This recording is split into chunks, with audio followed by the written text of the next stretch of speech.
Jésus était juif, son père et sa mère étaient juifs.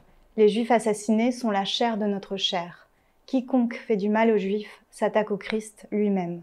Tel est le message professé par Iréna, l'héroïne du dernier roman publié du vivant d'Aaron Appelfeld, La stupeur. Figure prophétique hors temps, Iréna incarne une prise de conscience universelle, fondamentale à la survie de l'humanité. Pour nous parler de ce dernier opus de l'écrivain israélien né à Tchernovitz, nous avons le plaisir de recevoir Valérie Zenati, écrivain et traductrice d'une grande partie de son œuvre. Bonjour Valérie Zenati. Bonjour. Bienvenue à Acadème. Nous sommes très heureux de vous recevoir aujourd'hui. Vous êtes un écrivain ou une autrice complète, si je puis dire. Vous êtes scénariste, romancière, vous avez écrit de la littérature pour la jeunesse, vous êtes traductrice de l'hébreu. On vous doit l'introduction en France de l'œuvre d'Aaron Appelfeld aux éditions de l'Olivier, une maison qui s'est aussi engagée à publier l'ensemble de l'œuvre de cet auteur. Et vous avez publié en 2019, un an après la disparition d'Aaron Appelfeld, un très beau livre, Dans le faisceau des vivants, dans lequel vous revenez sur ce lien profond qui vous a uni à lui. Alors, l'écriture de votre livre vous a conduit à partir en Ukraine, à Tchernovitz, aujourd'hui Tchernivtsi en ukrainien. Vous traduisiez Appelfeld depuis longtemps, mais c'est la première fois que vous êtes rendu en Ukraine. Alors, qu'est-ce que ce voyage a changé dans votre lien à Appelfeld et dans votre travail de traductrice ? Merci de me permettre de réfléchir à cette question. Je pense que je ne sais pas si ça a changé quelque chose en réalité, mais ça a été une sorte d'aboutissement d'abord. Avant de changer quelque chose, ça a été un aboutissement et presque une révélation aussi. Quand j'ai commencé à traduire Aaron Appelfeld au début des années 2000, je n'ai jamais pensé aller à Tchernovitz et il n'est pas forcément nécessaire de voir les paysages d'un écrivain pour le traduire. De toute façon, Aaron Appelfeld a une manière d'écrire qui est tellement incarnée, et on y reviendra peut-être, c'est très incarné avec une économie de moyens, mais lorsque je traduis ces livres, je vois tout, et si je vois pas, je peux pas traduire. Donc je ne ressentais pas, disons, de nécessité technique ou autre à y aller. En revanche, après sa mort, quand j'ai commencé à écrire effectivement Le faisceau des vivants, qui était au départ une nécessité absolue, parce que la mort d'un écrivain qu'on traduit, c'est la mort d'une voix physique, mais c'est aussi le miracle de la survivance de la voix littéraire. Et c'est cette voix-là que je voulais chercher dans le livre et faire résonner pour moi, et puis peut-être pour d'autres. Et cette voix, à un moment donné, m'a conduit d'une certaine manière vers cette phrase clé. C'est vraiment une phrase clé qu'il répétait quand il venait en France notamment. Et il commençait toujours par dire « Je suis né à Tchernovitz en 1932 ». Et j'ai traduit cette phrase en public des dizaines de fois, si ce n'est des centaines. Et après sa mort, j'ai eu besoin d'éprouver la phrase « Je suis, moi Valérie, à Tchernovitz » en 2018. Et donc ça a été l'aboutissement d'une sorte de compagnonnage ou de cohabitation avec cette ville et cette région des Carpates qu'il a vraiment élevé au rang du mythe. Il a inscrit Tchernovitz dans la littérature et dans une forme de mythologie d'avant-guerre. Et ça a été la rencontre avec ce lieu. Ensuite, parfois je dis que là aussi ça a été une sorte de confirmation. Tous les visages que j'ai croisés là-bas, donc des Ukrainiens aujourd'hui, des Ukrainiennes d'aujourd'hui, me ramenaient au personnage d'Aaron Appelfeld. Je voyais les visages de ces livres, et ce n'était pas que des projections, c'était bien sûr aussi des projections, mais la certitude que c'était les traits dont il parlait, les visages et les corps dont il parlait. Alors ça a peut-être changé ça, j'ai peut-être aujourd'hui, de manière un peu plus présente, quelque chose d'Ukraine et de Tchernovitz en particulier en moi quand je traduis. Et ce qui est étonnant dans dans la littérature d'Aaron Appelfeld, mais aussi dans ce livre, La stupeur, c'est la place donnée aux femmes. Oui. Vous, en tant que femme aussi, vous traduisez, vous faites passer dans tous les cas ces personnages-là, ces personnages de femmes. Comment est-ce qu'Irena, comment est-ce que vous définiriez Irena, ou comment vous vous sentez par rapport à Irena comparée à d'autres héroïnes de romans d'Aaron Appelfeld? Alors c'est vrai que le féminin a une grande place dans les livres d'Aaron Appelfeld et qui, je crois qu'il accorde autant d'attention aux femmes qu'aux hommes dans ses personnages. Elle me bouleverse parce que c'est une jeune femme qui a 27 ans, mais elle a une vie tellement dure qu'on a le sentiment parfois en lisant les premières pages qu'elle est beaucoup plus âgée et qu'elle est beaucoup plus éreintée par la vie. Elle me touche parce que il est vraiment allé chercher un personnage qui socialement n'a aucune existence, ou presque. C'est une villageoise, une paysanne ukrainienne.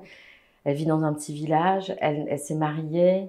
Elle a pensé au départ que c'était une bonne chose, et puis assez vite, ce mariage s'est avéré être un enfermement, un lieu de violence, mais comme beaucoup d'autres mariages pouvaient l'être à l'époque, ou peuvent l'être encore aujourd'hui, avec un mari plutôt brutal, qui la violente, qui ne se préoccupe pas d'elle, qui ne comprend pas sa sensibilité.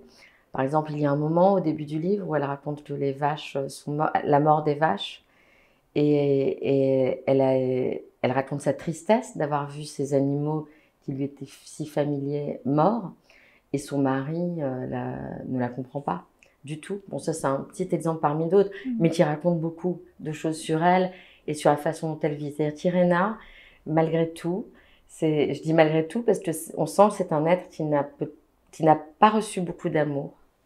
Qui était même humiliée. Elle a été humiliée. Elle n'a pas reçu beaucoup d'amour de ses parents qui lui préféraient son frère. Elle n'a pas reçu d'amour de son mari. Elle n'a aucune reconnaissance. De surcroît, elle n'a pas d'enfant. Alors je dis elle n'a pas, c'est le couple qui n'a pas d'enfant. Mais bien évidemment, à l'époque, on est dans l'Ukraine des années 40, c'est de sa faute si elle n'a pas d'enfant. Donc elle n'a pas d'enfant, donc elle n'a aucune reconnaissance. Elle n'a pas beaucoup d'attention. Et c'est précisément cette femme qui a du mal à parler, qui est allée 6 ans à l'école, qui se démène comme elle peut avec la vie, qu'il choisit pour être témoin d'une scène absolument effroyable et pour porter ce que vous avez dit aussi justement en introduction, une sorte de prophétie intemporelle et universelle, mais très ancrée dans le temps et le lieu.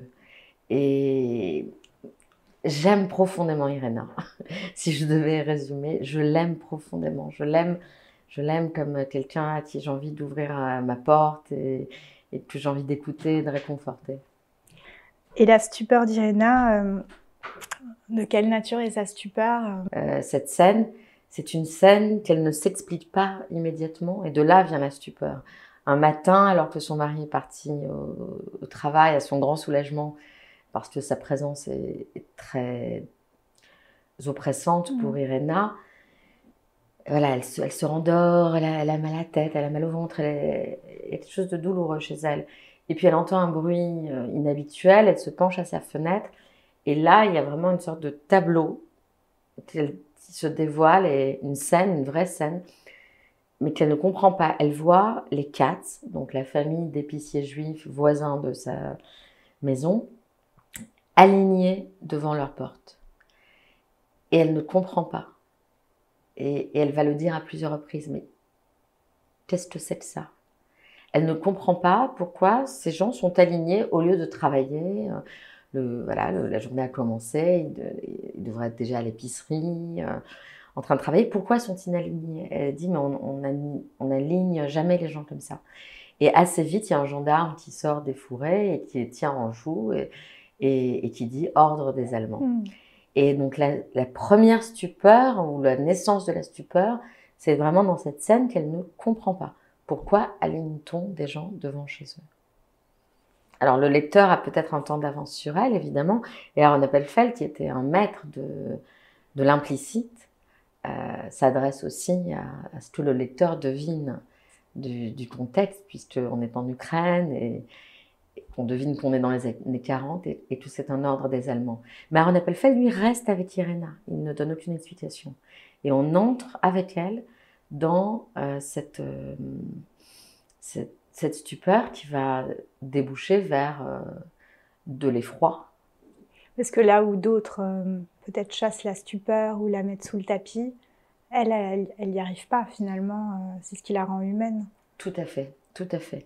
C'est ce qui la rend humaine avec la simplicité profonde des gens capables de ressentir, de voir réellement et de ressentir sans forcément analyser. Parce qu'en réalité, qu'y a-t-il à analyser là? On pourrait dire, ah ben oui, c'est la guerre, les Allemands ont décidé d'exterminer les Juifs et c'est ce qui est en route. Mais pourquoi? Et qui a la réponse au pourquoi? Personne ne l'a. Et donc, il va rester avec cette stupeur qui est sans doute la plus saine des réactions, la plus humaine, comme vous dites. Et alors, j'ai écouté quelque part que vous disiez que Irena pouvait rappeler les femmes qui gardaient Aaron Appelfeld lorsqu'il était enfant. C'est lui qui vous l'a raconté? Alors, pas en parlant d'Irena en particulier, mais oui, ça fait partie des discussions qu'on a eues et de choses qu'on peut voir aussi dans son œuvre.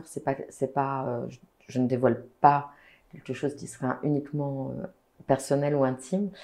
Dans l'histoire d'une vie, notamment, il raconte, il parle un peu de ces paysannes ukrainiennes qui travaillaient chez eux. Et puis, il en a parlé à l'oral aussi devant moi à plusieurs reprises dans des rencontres. Plusieurs domestiques se sont succédés. Alors, il y en a une qui est partie avec les bijoux, je crois, plus ou moins au moment de la guerre. Enfin, il n'y a pas que des figures idéalisées. Mais le fait est que lorsqu'il parlait de certaines de ces femmes, et puis ensuite, il en a connu d'autres dans son errance dans la forêt, puisque après avoir été déporté avec son père dans un camp et après s'être échappé de ce camp, il a erré seul en Transnistrie et il a été recueilli par une prostituée. Il a connu plusieurs de ces femmes. Et donc, je crois qu'à la fois ces jeunes femmes qui s'occupaient de lui enfant et celles qu'il a croisées ensuite pendant la guerre ont nourri chez lui un étonnement, justement. Étaient une énigme. Elles étaient une énigme à la fois sensuelle et spirituelle. Ces femmes, c'était des corps, en général, tels qu'ils décrivent, plutôt en bonne santé, plutôt des corps très féminins. Mais c'était aussi des femmes très très pieuses et qui avaient un rapport à la foi que ses propres parents n'avaient pas. Et donc il y a une énigme, et puis il entendait beaucoup d'histoires à travers elle, beaucoup d'histoires des villages, beaucoup d'histoires de violence. Donc oui, je pense qu'Irena recueille en elle, ou accueille en elle, plusieurs traits de ces femmes. Mais en même temps, c'était des femmes hors normes, enfin qui avaient une forme de foi qui n'allait pas forcément avec une doxa ou... Tout à fait, c'est une foi ancestrale, primaire d'une certaine manière, mais dans le sens de première, d'archaïque. Mais aujourd'hui encore, hein, l'Ukraine reste un pays très imprégné par la figure de Jésus. Dire Jésus était juif, son père et sa mère étaient juifs sur les routes d'Ukraine, ce n'est pas la même chose que le dire en France, même dans ces années-là. Alors, il n'y a pas eu encore Vatican II et il n'y a pas la reconnaissance par l'Église des origines juives, on va dire, de Jésus dans les années 40. Mais l'Ukraine, alors et aujourd'hui encore, est un pays bien plus imprégné de religion et de foi que n'est la France. Et donc, je crois que pour comprendre ces livres, c'est important de comprendre ça aussi. Et c'est à la fois hors norme, comme vous dites, mais c'est pas quelque chose d'étonnant dans ce pays-là, y compris à ce moment-là. Et moi, je raconte, je fais une petite parenthèse, pardon, je Oui, oui, reviens bien au sûr. faisceau des vivants, Oui. mais je raconte dans le faisceau des vivants ce moment où je suis entrée dans le train de nuit qui devait me mener de Kiev à Tchernovitz. Dans le couloir, il y avait tous les 2 mètres, c'était vraiment les wagons-lits à l'ancienne, tous les 2 mètres, une icône de Jésus dans les couloirs du train. C'est une des visions qui m'a le plus étonnée, mais là, dans les livres d'Aaron Appelfeld sont remplis d'icônes. Là, dans ce livre, quand Irena va aller voir sa tante, elle prie devant une icône, évidemment. Dans des jours d'une stupéfiante clarté, on a des icônes dans bon nombre de livres. Et là, je les voyais, elles étaient là partout, les icônes, aujourd'hui encore. Donc, il y a cette foi, c'est cette foi qui est hors norme, c'est cette manière qui est inaccessible parfois dans un pays aussi laïque que la France. Mais c'est cette manière absolue de croire qui entraîne Irena et qui l'entraîne vers une découverte, une redécouverte de sa propre foi. Pour un juif, cette question du destin du Christ lié à celui des Juifs, c'est une question particulière parce que finalement, Aaron Appelfeld qui a passé son enfance là et qui a été auprès de ses femmes et qui a vu cette foi alors que ses parents n'étaient pas forcément pieux, enfin peut-être si son grand-père, enfin ses Oui. grands-parents, Oui. peut-être que ça lui pose question de aussi comment est-ce qu'un pays où des gens aussi habités par la foi ont pu avoir une telle haine envers les Juifs. Est-ce que cette question est cristallisée dans la mort de Jésus et, Oui, pour moi, c'est une des questions qui l'accompagne depuis un livre comme Caterina, qui est bien antérieur à la stupeur et qui est un des premiers romans d'Aaron Appelfeld. On a dans son œuvre, on a ça dans Les eaux tumultueuses, on a ça dans Et la fureur ne s'est pas encore tue, on a, et puis dans d'autres livres aussi, dans Mon père et ma mère, on trouve régulièrement soit une paysanne ukrainienne, soit un prêtre ou un moine qui est en quelque sorte le messager de cette vérité-là, que Jésus était juif. Et qui assène cette vérité et qui évidemment sait qu'elle dérange.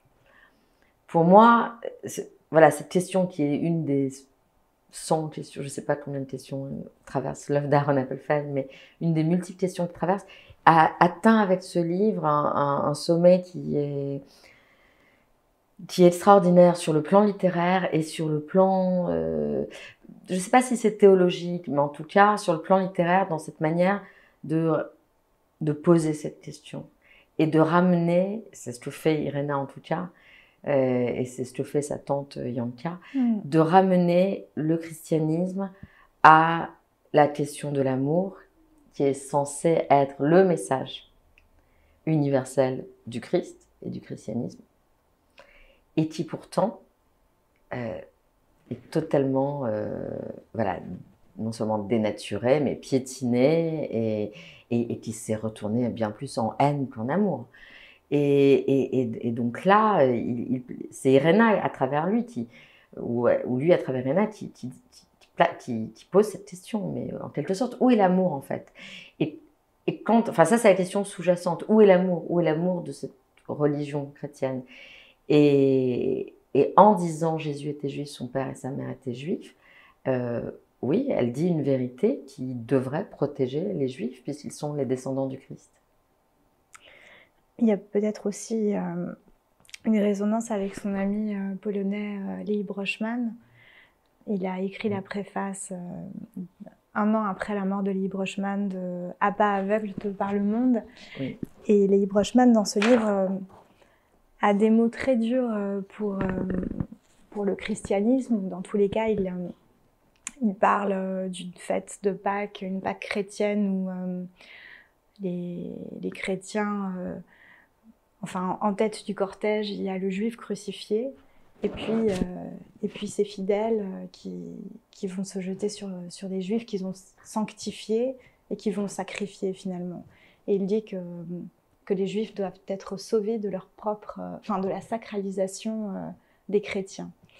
C'est C'est assez difficile à comprendre d'un point de vue théologique, mais bon, les Brochman l'a écrit en yiddish, il venait du monde hassidique, mais dans sa préface, Aaron Appelfeld dit aussi à quel point cette amitié lui a permis de découvrir des aspects de la judéité qu'il n'avait pas forcément reçus. Oui.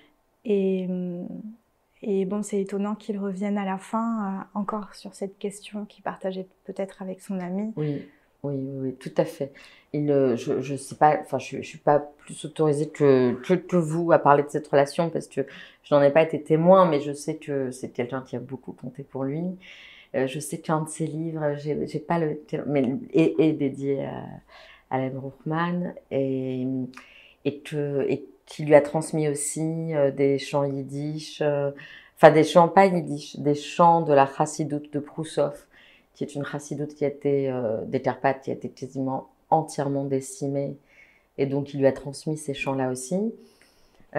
Donc cette amitié a dû nourrir ces réflexions. Il ne faut pas oublier que tout ce qu'Aaron Appelfeld a pu vivre, il l'a vécu enfant.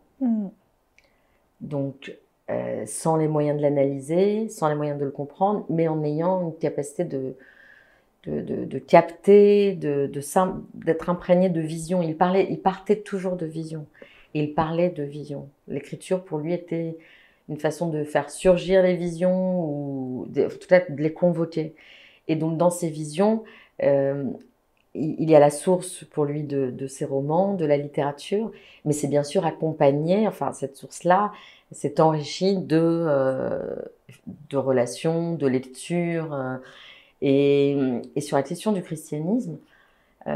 Alors, Aaron Appelfeld est peut-être moins frontal, hein, mais ce que vous décrivez, on l'apprend voilà, dans les cours d'histoire juive. Effectivement, pendant très longtemps, Pâques a été une fête sanglante pour les Juifs, et l'occasion de tueries, de pogroms, et puis les accusations de meurtre rituel au moment de Pessah, de la Pâque juive, qui tombe quasiment en même temps que la Pâque chrétienne. Ce qui est certain, en tout cas, pour avoir entendu Aaron Appelfeld le dire publiquement, c'est que pour lui, la question de l'antisémitisme était indissociable de celle de l'antisémitisme chrétien. Ce qui ne signifiait pas que tous les chrétiens étaient antisémites. Mais je ne sais plus qui a dit, je ne sais pas lui, mais quelqu'un a dit un jour devant moi, mais vraiment pardon, parce que je ne me souviens pas qui, mais a dit l'antisémitisme, c'est ce qui reste quand on a tout oublié du christianisme. Et encore une fois, évidemment, ça ne concerne pas tous les chrétiens, mais on ne peut pas avoir pendant des siècles et des siècles et des siècles, pendant quasiment 2000 ans, accuser le peuple juif de déicide sans que ça laisse une trace qui est très profonde et qui est même dans l'inconscient collectif. Et en même temps, le Dieu des chrétiens, c'est le juif crucifié. Oui, tout à fait. Mais on refoule l'idée qu'il était juif, que c'est le juif crucifié. Vous écrivez dans Le Faisceau des vivants, je ne sais pas comment vivre sans Aaron. Aujourd'hui, après plus de 40 romans publiés, le pouvoir de ces mots que vous avez su rendre rencontre le public de manière unanime. Comment vous expliquez ce lien direct, le fait que il suffit de lire quelques pages de La Stupeur pour être tout de suite, immédiatement touché? Et ça, c'est l'énigme qui m'a attirée vers son œuvre et que je continue d'explorer. Je réutiliserai le terme d'explorer, mais en tout cas d'appréhender, de déchiffrer sans tout à fait la déchiffrer à chaque livre. C'est la beauté d'une écriture qui, comme vous dites, en quelques pages déjà, vous fait ressentir que vous avez devant vous un livre avec une personne, pas seulement un personnage, mais quasiment une personne qui se tient derrière et qui vous laisse effleurer aussi le pressentiment qu'il va se passer quelque chose de très important. Il n'y a pas un livre d'Aaron Appelfeld où il ne se dégage pas finalement plus qu'une scène, mais un mouvement très important qui résonne très longtemps. Ce sont des livres qui peuvent dérouter certaines personnes parce que, bon, vous savez sans doute, il refusait qu'on l'étiquette comme écrivain de la Shoah, pour plein de raisons, et notamment parce que la Shoah, ce qu'on appelle la Shoah, c'est une destruction massive de près de 6 millions de personnes, et qu'il est impossible de parler de la destruction massive de ces 6 millions de personnes, de la façon dont ça s'est passé pour chacun. Donc ça, c'est impossible. Donc, lui disait qu'il essayait d'attraper les miettes ou les éclats et de donner un visage et un nom à une personne. Il disait qu'il essayait de sortir de la file ou du lot, ou de la masse indistincte, une personne ou deux. Mais au-delà de ça, parce qu'il n'a pas écrit que sur la guerre, loin de là, ou que sur cette période-là, au-delà de ça, je crois que ce qui frappe, alors ce qui peut dérouter, c'est que ce n'est jamais spectaculaire. Ce ne sont pas des livres, évidemment, il n'y a pas de pathos, ça c'est sûr, parce qu'il combattait. Mais ce n'est pas spectaculaire. En revanche, je pense que même si on n'entre pas forcément dans cette écriture qui est très dépouillée, et certaines personnes recherchent peut-être des choses plus spectaculaires, justement, on ne peut pas ne pas sentir qu'il se passe quelque chose d'important. Et ce qui se passe d'important dans ce livre et dans d'autres, c'est vraiment la question existentielle, ou les questions existentielles qui traversent les êtres, sur la responsabilité vis-à-vis d'autrui, sur la responsabilité que l'on a à l'égard de sa propre vie. Et ce sont des questions fondamentales, déchirantes, qui sont présentes à chaque livre et qui toujours rejoignent la question de l'amour. Et qui toujours rejoignent la question de l'humanité, dans ce qu'elle peut avoir de pire, de meilleur. Et alors dit comme ça paraît vague, mais c'est encore une fois très, très incarné. Donc je crois que la rencontre a lieu avec le public pour ces raisons-là.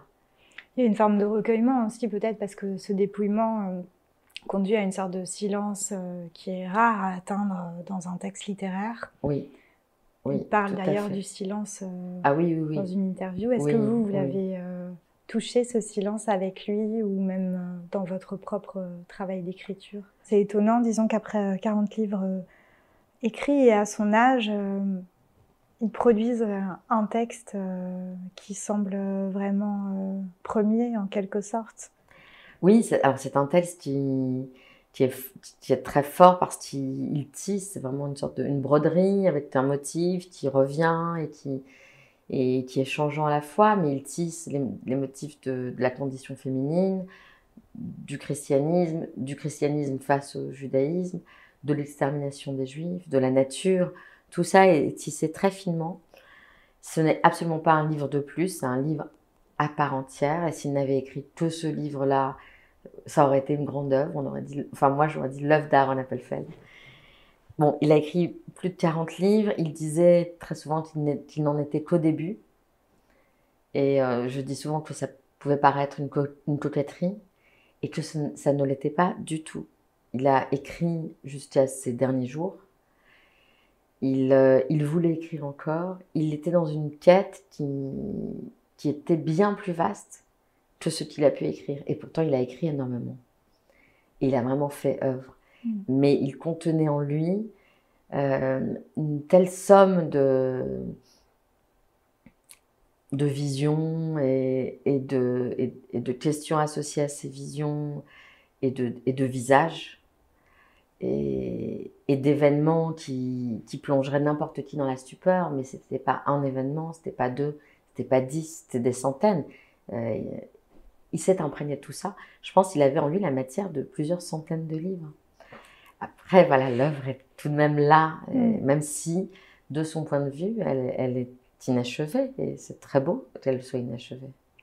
Et vous, aujourd'hui, en France, enfin, vous êtes pas seulement la traductrice d'Aaron Appelfeld, vous êtes un écrivain reconnu, mais c'est vrai qu'on vous appelle assez souvent à témoigner d'Aaron Appelfeld, donc vous incarnez aussi une sorte de rôle de témoin de cet auteur ou de ce qu'il a été. Comment est-ce que vous vous sentez par rapport à cette figure de traducteur, traductrice témoin?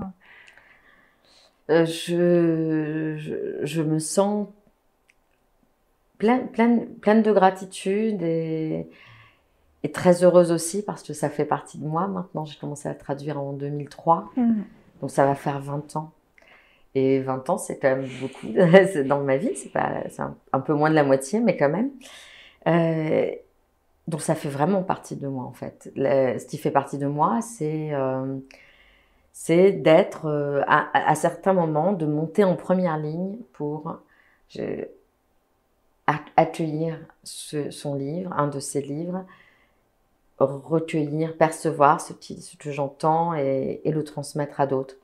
Et je dis souvent que je traduis parce que je veux, moi, lire ces livres en français. J'éprouve vraiment une nécessité à le traduire. Je ne peux pas me contenter de le lire. Et je ne peux pas me contenter de le lire parce que la traduction reste pour moi la manière la plus profonde et minutieuse de lire un texte. Quand on traduit, on lit vraiment chaque mot et plus d'une fois, et on va s'interroger, on va devoir interpréter, enfin en tout cas trouver le sens ou un sens. Et donc c'est la manière, oui, qui me convient pour lire. Je suis pas, voilà, moi je suis pas critique littéraire, je ne suis pas éditrice, je fais pas de l'analyse littéraire, je suis pas universitaire. En revanche, je peux être la traductrice de ces livres, et en traduisant, je vis cette expérience-là de la lecture profonde. Donc je le fais, et quand il s'agit de témoigner, je peux témoigner de ça, je peux témoigner mais comme d'autres, il y a d'autres gens qui parlent très très bien d'Aaron Appelfeld et de ses livres, et ses lecteurs en tout premier lieu. Il a des lecteurs qui forment pour moi une sorte de petite communauté ou de grande communauté de gens incroyablement sensibles et généreux et capables d'accueillir cette œuvre. Et donc, voilà, quand je peux partager quelque chose de mes réflexions, de ce que j'ai pu connaître dans mes discussions avec lui, ou de ce que peut apporter la traduction de ses textes, je le fais volontiers, puisque ça participe à ça, à cette communauté de lecteurs qui l'étonnait beaucoup et qui le réjouissait beaucoup en France. Et aussi cet examen de conscience dont il parle, qui n'est pas le travail de mémoire forcément, en le traduisant en quelque sorte, vous y êtes obligé en quelque sorte, puisqu'il passe à travers vous, à travers vos mots. Est-ce que c'est quelque chose aussi qui a été important pour vous parce que c'est pas n'importe quel auteur, c'est vrai qu'il ne se définissait pas comme un auteur, un écrivain de la Shoah, mais néanmoins c'est de ce traumatisme-là aussi qu'il parle. L'examen de conscience dont parle Aaron Appelfeld, notamment dans l'héritage nu aussi, dans ses conférences qu'il a données, c'est plus celui de l'Europe. Et pour lui, il n'avait pas été fait. Alors ça peut paraître étrange parce qu'il y a eu tout ce qu'on a appelé le devoir de mémoire. Mais aujourd'hui, c'est pas du tout étrange quand on voit ce qui se passe en Ukraine. Voilà, exactement. En fait, il y a une question qui le hantait aussi et qui hante une grande partie de ses personnages, c'est comment peut-on continuer de vivre après de la même manière qu'avant. Donc après la guerre, de la même manière qu'avant-guerre. Comment peut-on continuer de dire les mêmes mots, d'utiliser le même langage, d'avoir les mêmes préoccupations et de ne pas être en quelque sorte grandi par l'expérience, par la force de l'expérience de la guerre, du désastre, du chaos. Et ces questions-là, qui sont vraiment celles de beaucoup de ces personnages, on les a connues après le premier confinement, dans un autre contexte. Mais il y avait cette question du monde d'avant, du monde d'après, cette aspiration. Alors on avait vécu quelque chose d'inouï, d'inédit, et donc on disait mais c'est pas possible, après tout changera, chacun aura une autre relation au temps, à l'autre, à l'essentiel et au non essentiel. Comme disent les Américains, bullshit. Le monde d'après, c'est le même. Enfin, les gens, voilà, ne changent pas de manière aussi radicale qu'espérée ou aussi profonde. Et la guerre en Ukraine, évidemment. Et déjà, aujourd'hui, alors qu'à peine un peu plus de 3 mois se sont écoulés, un peu plus de 100 jours, c'est déjà un sujet qui n'est pas à la une systématiquement. C'est déjà un sujet qui qui émeut moins, alors qu'il y a tous les jours des morts et autant de morts, ou même si ce n'est plus aujourd'hui qu'au début de la guerre, et qu'aujourd'hui le désastre est plus grand puisque chaque jour, chaque heure ajoute au désastre et détruit encore des vies. Et on est témoin, comme Irena est témoin. Alors pas d'aussi près, mais tout de même, on est témoin. On agit ou pas. Et bien sûr, l'examen de conscience, c'est très très lourd, c'est très dur, ça demande une vision qui n'est pas que politique, ça demande une vision humaniste, collective, qui est peut-être une utopie, mais vers laquelle il faut tendre. Et c'était ça, le désir d'Aaron Appelfeld avec la littérature, c'était d'essayer, il disait que la mission était de redonner confiance en l'homme, de restituer la confiance entre les hommes. Ça, c'était un de ces mouvements internes et intérieurs et qui allaient vers l'extérieur. Et je pense que c'est ce qu'il faut continuer à faire. Moi, ce livre-là, je le partage aussi avec des Ukrainiens aujourd'hui. Et c'est un livre qui leur fait du bien, qui leur parle d'eux, qui leur parle d'une sorte de... Irena, c'est un peu leur... peut-être une grand-mère, une grande-tante hypothétique, et qui leur fait aussi du bien aujourd'hui. Merci beaucoup Valérie Zenati d'être venue pour nous parler de ce très beau livre et de votre travail d'écrivain, de traductrice. Je rappelle que, en même temps que La Stupeur, paraît toujours à l'Olivier, L'Héritage nu, une série de 3 conférences dont la traduction a été enrichie par vous, avec une préface de Frédéric Worms. Et on signale aussi la sortie prochaine d'un film que vous avez coécrit avec Vera Belmont, Les secrets de mon père. Donc c'est une adaptation de la bande dessinée de Michel Kichka, doublement primée ou triplement primée. Doublement primée au Festival de Cannes. Merci beaucoup. Merci à vous, merci beaucoup.